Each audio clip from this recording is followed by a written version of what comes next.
अरे और तो और ऐसे भी भाग्यहीन लोग हैं जो बाप को बाप नहीं कहना चाहते। आपको सच्ची घटना सुनाए, हम कोई चुटकुला तो सुनाते नहीं, गीत गजल हम गाते नहीं, चुटकुला हम सुनाते नहीं।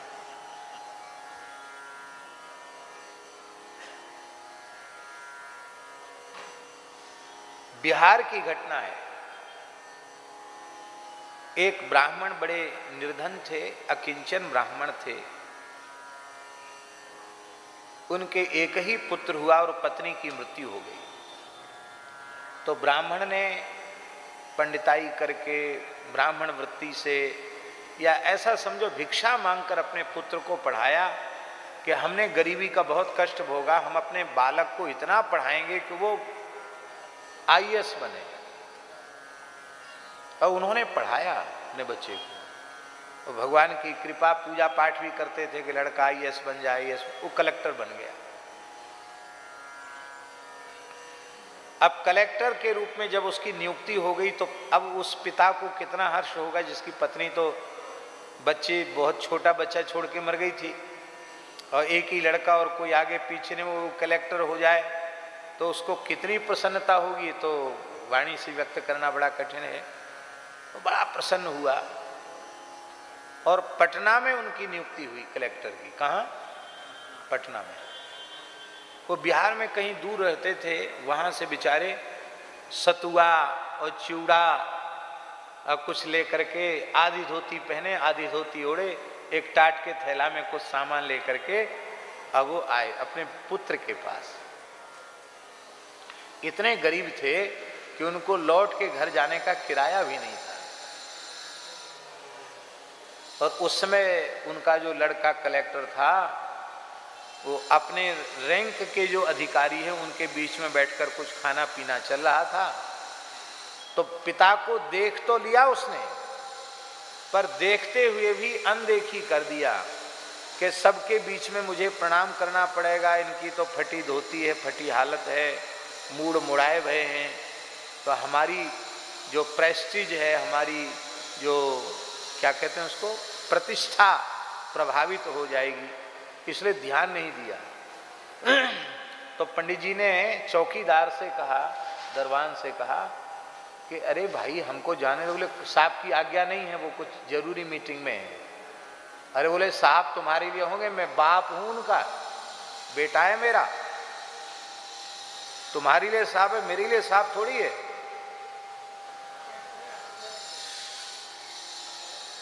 अब वो बेचारा चौकीदार कैसे कहे, तो ऐसे ऐसे बोल रहा है। उसने कहा महाराज पंडित जी बड़े नाराज हो रहे हैं, आप कहें तो मैं बुला लाऊं। हाँ ठीक, बुला लाऊं। आई आई आई, प्रणाम भी किया, कुर्सी दी। तो उनके जो रैंक के अधिकारी थे उन्होंने पूछा कि पंडित जी का परिचय। तो उसको ये कहने में शर्म आ रही थी कि मेरे पिताजी हैं। उसने कहा, धीरे से कहा, ये पंडित जी ने, पिताजी न सुन लें, धीरे से कहा कि मेरे पिताजी के मित्र हैं। क्या कहा? क्या कहा? ये मेरे पिताजी के मित्र हैं, धीरे से कहा। और पंडित जी के कान खड़े थे, वो तो आकृति प्रकृति से समझ गए कि इसका भाव भाव नहीं है, ये तो बिल्कुल कलेक्टर ही बन गया। उन्होंने सुन लिया। उन्होंने कहा देखो ये जो कह रहे हैं बिल्कुल ठीक कह रहे हैं, लेकिन मैं इसमें थोड़ा सुधार करना चाहता हूं। मैं इसके पिताजी का मित्र नहीं था, मैं इसकी माताजी का मित्र था। मैं इसके पिताजी का मित्र नहीं था, मैं इसकी माताजी का मित्र था। तो मेरी धर्म पत्नी बड़ी पतिव्रता सती साध्वी थी, वो तो छोड़ के चली गई, और ये अभागा मेरा ही लड़का है, मैंने इसको भीख मांग कर पढ़ाया। अब इतना बड़ा कलेक्टर हो गया कि इसको बाप को बाप कहने में शर्म आ रही है। बाप को अपनी पिताजी का मित्र बता रहा, पिताजी को पिताजी का मित्र बता रहा है।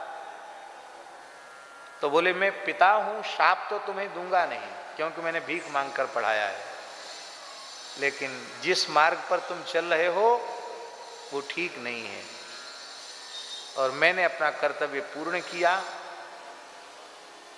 अब मैं जा रहा हूँ। फिर तो पिताजी पिताजी पिताजी, फिर देखा नहीं। पटना से पैदल चलकर वह अयोध्या आ गए और तपसी जी की छावनी में विरक्त वेश ले लिया और जीवन भर भजन करके अंतिम उन्होंने अपना सुधारा। तो पंडित जी हमारे सुदामा कुटी के बड़े पुजारी जी के मित्र थे, पुजारी श्री रामचंद्र दास जी। ये सत्य घटना।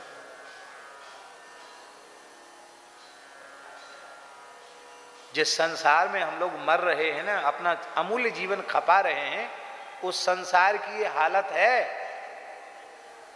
बाप को बाप कहने के लिए तैयार नहीं, माँ कहने के लिए तैयार नहीं है, भाई को भाई कहने के लिए तैयार नहीं है। पर देखो तो सही हमारे करुणा वरुणालय श्री रघुनाथ जी।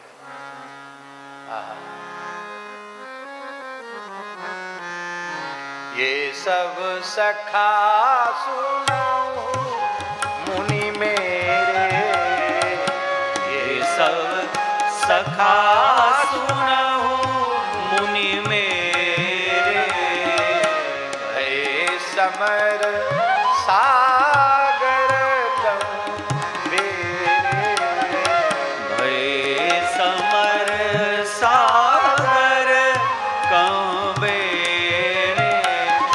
कौन ऐसा होगा जो बंदर भालू इनको अपना मित्र बता दे?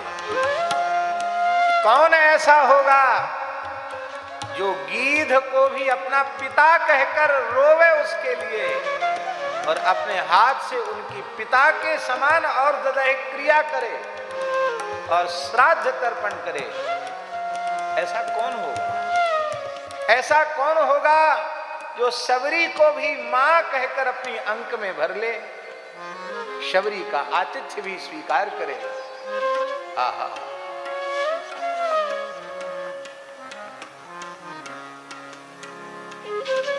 ऐसा कौन होगा जो केवट को अपना मित्र कह दे?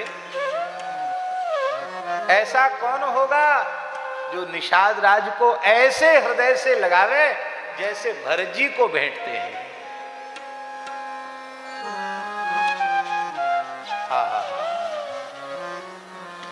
इसलिए विनय पत्रिका में गोस्वामी जी ने कहा, अब पद गाएंगे तो बहुत विलंब हो जाएगा, आप विनय पत्रिका देख लेना, 100वां पद है। इस पद की एक पंक्ति भी जब गाते थे, परम श्रद्धेय प्रातस्मरणीय पूज्यपाद आचार्य जी, गुरु जी, जिनका हम नाम मर्यादा के कारण नहीं लेना चाहते, पर आप लोग समझें इसके लिए हम निवेदन कर रहे हैं। हमारे भारतवर्ष की संत समाज की विभूति, विद्वत जगत की विभूति, परम भागवत, परम वैष्णव, जिनके प्रति हम गुरुभाव रखते हैं, ऐसे अनंत श्री समलंकृत पूज्यपाद आचार्य श्री कृपाशंकर जी महाराज, रामायणी जी, इस पंक्ति को गा नहीं पाते, बोल नहीं पाते थे। सुनु सीतापति शील स्वभाव, सुनु सीतापति शील स्वभाव, मोदन मन तन पुलक नयन जल, मोदन मन तन पुलक नयन जल, सोनर खेहर खा, सोनर खेहर खा, सुनु सीतापति शील स्वभाव, सुनु सीतापति शील स्वभाव। अद्भुत शील है रघुनाथ जी। आजकल लोग प्रणाम करना भूल गए। जूता चप्पल पहनी प्रणाम कर लेंगे? नहीं, आप जूता चप्पल उतारने की स्थिति में नहीं है, दूर से हाथ जोड़कर नमस्कार कर लीजिए, प्रणाम मत कीजिए। अपने से बड़ों को जूता चप्पल पहनकर प्रणाम नहीं करना। एक हाथ से प्रणाम नहीं करना। अब लोग चरण तक तो झुकते ही नहीं, ऐसे छू लेंगे, जांग छू लेंगे, घुटना छू लेंगे। इसलिए तो लोगों के घुटना खराब हो रहे हैं।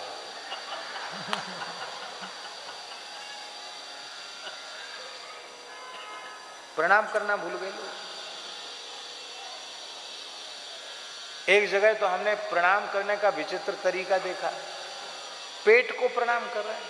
बंबई की बात, हाँ, एक महात्मा उनके अनुयायी आकर सब पेट को ही प्रणाम करते थे। धन्य है, ये भी एक विलक्षण।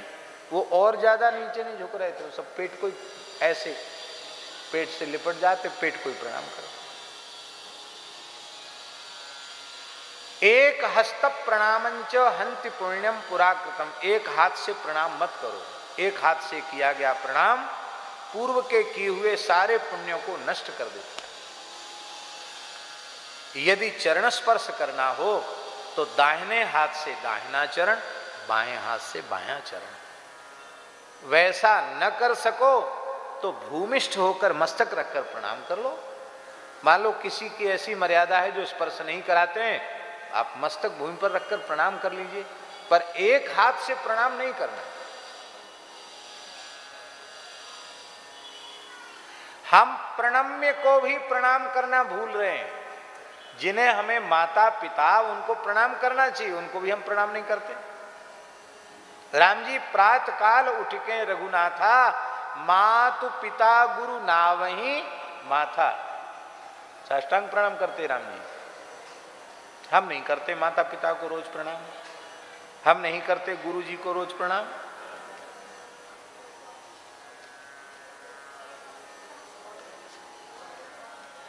और राम जी को देखो,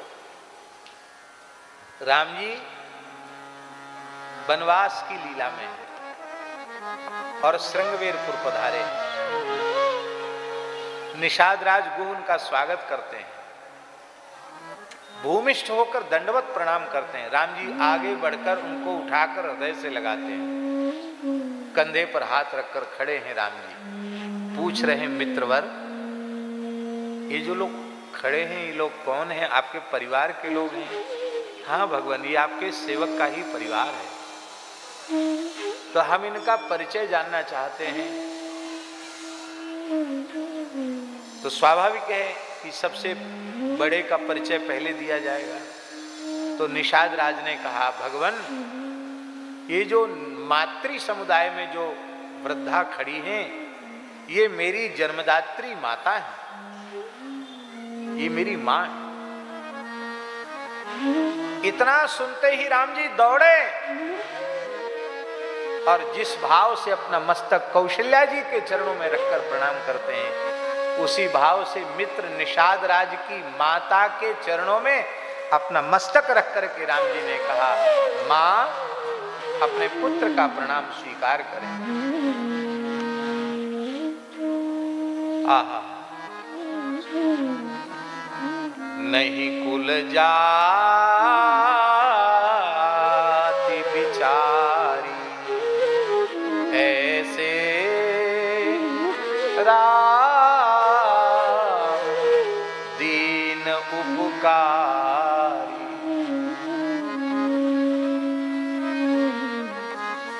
निषाद राज की वृद्ध माता के शुष्क पयोधरों में भी वात्सल्य का समुद्र उमड़ आया। उसके पयोधरों से भी दूध टपकने लग गया। इतना प्यार जगा उसके भीतर कि ये छोटे से बालक होते तो गोद में लेकर दुलार करते। राम जी भक्त वांछा कल्पतरु हैं। राम जी ने कहा, इस समय तो हम अवस्था में भी, राम जी कितने वर्ष के उस समय?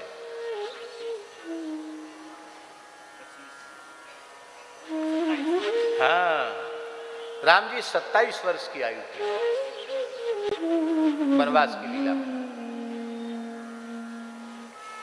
और अवसर भी ऐसा नहीं है अब मैं छोटा सा बालक बन सकता हूं। सुनी बचन सुजाना रोदन ठाना। ये सब करना आता है राम जी को। पहले चतुर्भुज बने और मैया ने जैसी इच्छा की तो सुनी बचन सुजाना रोदन ठाना। छोटे से नन्हे मुन्ने बालक होकर रोने लग गए। राम जी कर सकते थे, निषाद राज की माँ की गोद में छोटे से बालक बनकर उसे सुख दे सकते थे, पर ये लीला नाट्य लीला है, नर नाट्य हो रहा है। और यदि हम अपने ऐश्वर्य का प्रयोग करके छोटे से बालक बन जाते हैं तो लीला बिगड़ जाएगी, नाटक बिगड़ जाएगा। नाटक बिगड़ना नहीं चाहिए। इसलिए मन ही मन कहा कि कोई बात नहीं माताजी, तुम्हारे मन में गोद में लेकर प्यार दुलार करने का भाव जगाए तो उसकी पूर्ति हो जाएगी, चिंता मत करो। द्वापर में कृष्ण अवतार होगा तब तुम फल बेचने वाली बनकर आओगी और उस समय मैं तुम्हारी गोद में बैठकर तुम्हें तुम्हारी इच्छा को पूरी तरह पूरी करके मैं तुम्हें कृतार्थ करूंगा। ये बात गर्ग संहिता में लिखी कि फल बेचने वाली वो कौन थी? वो निषाद राज की मां थी।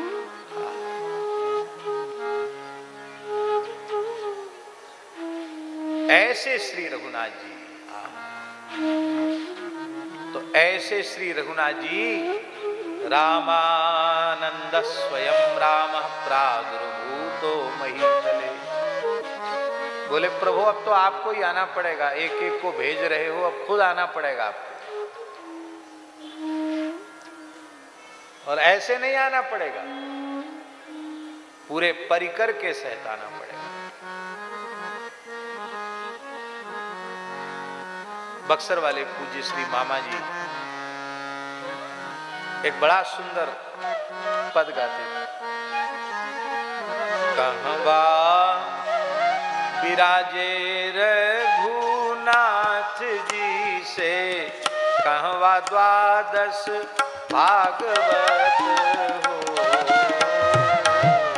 कहवा विराजे रघुनाथ जी से, कहवा द्वादश भागवत हो। प्रभु जी सोचत जगत के कल्याण, जगत जन आरत। प्रभु जी सोचत जगत के कल्याण, जगत जन आरत। सबको चलना पड़ेगा। तो भगवान के द्वादश महाभागवत उनके प्रधान हैं। कितने हैं? स्वयंभूर नारद शंभु कुमार कपिलो मनु प्रहलादो जनको भीष्मो बलिर्वैयासकीर्वयम् द्वादशैते विजानीमो धर्मं भागवतं भटाः गुह्यं विशुद्धं दुर्बोधं यज्ञात्वामृतमश्नुते। 12 महाभागवत जो वैष्णव धर्म भागवत धर्म को जानते हैं, उनमें सबसे पहले कौन है? ब्रह्मा जी। ब्रह्मा जी भी रामानंदाचार्य जी के शिष्य बनकर आए। ब्रह्मा जी किस रूप में आए? श्री स्वामी अनंतानंदाचार्य के रूप से ब्रह्मा जी पधारे। श्री देवर्षि नारद जी भी द्वादश महाभागवतों में हैं, वो श्री सुरसुरानंदाचार्य के रूप से पधारे। भगवान शिव भी द्वादश महाभागवतों में हैं, वे श्री सुखानंदाचार्य जी के रूप से पधारे। स्वयंभूर नारद शंभु कुमारा सनकादिक भगवान, ये भी द्वादश महाभागवतों में हैं। ये गोस्वामी तुलसीदास जी के गुरुदेव श्री स्वामी नरहरियानंदाचार्य जी के रूप से पधारे।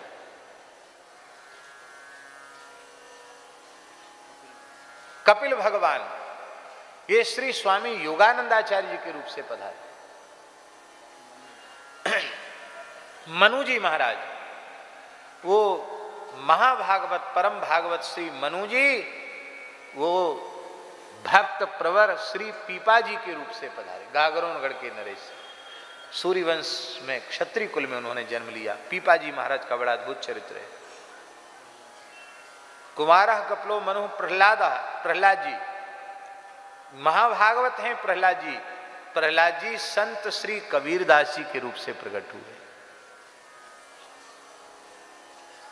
जब प्रहलाद जी आने को तैयार थे तो एक समस्या सामने आ गई। क्या समस्या सामने आई? बोले प्रहलाद जी की भक्ति इतनी उत्कृष्ट थी, वो किसी माता के गर्भ में जा नहीं सकते और अवतार लेना है तो अवतार के लिए तो गर्भ में जाना पड़ेगा और इनको कोई गर्भ में धारण कर नहीं सकता है, तब इनके अवतार की भूमिका कैसे बने? बोले सब बनेगी। बहुत ध्यान से सुन। श्री रामानंदाचार्य भगवान काशी में विराजते थे पंचगंगा घाट पर, और एक ब्राह्मण देवता नित्य ही उनके भगवान की सेवा में तुलसी पुष्प दूर्वा बिल्वपत्र आदि शमी पत्र आदि को लेकर के आते थे। एक दिन ब्राह्मण कुछ ज्वराक्रांत हो गए, उन्होंने अपनी पुत्री को भेजा। पुत्री तुलसी पुष्प आदि लेकर के पहुंची, और वो जो एक दिन पहले का जो पुष्प आदि सामग्री होती थी ना, निर्माल्य सहस्रार्चन, आपने देखा नहीं पूज्य आचार्य जी के रोज 1000 तुलसी से अर्चन होता था, तो स्वामी जी भी अर्चन करते थे, सहस्रार्चन करते थे। तो तुलसी पुष्प उसको एक दिन पूर्व का चढ़ाया हुआ, उसको हम लोग निर्माल्य कहते हैं। तो वो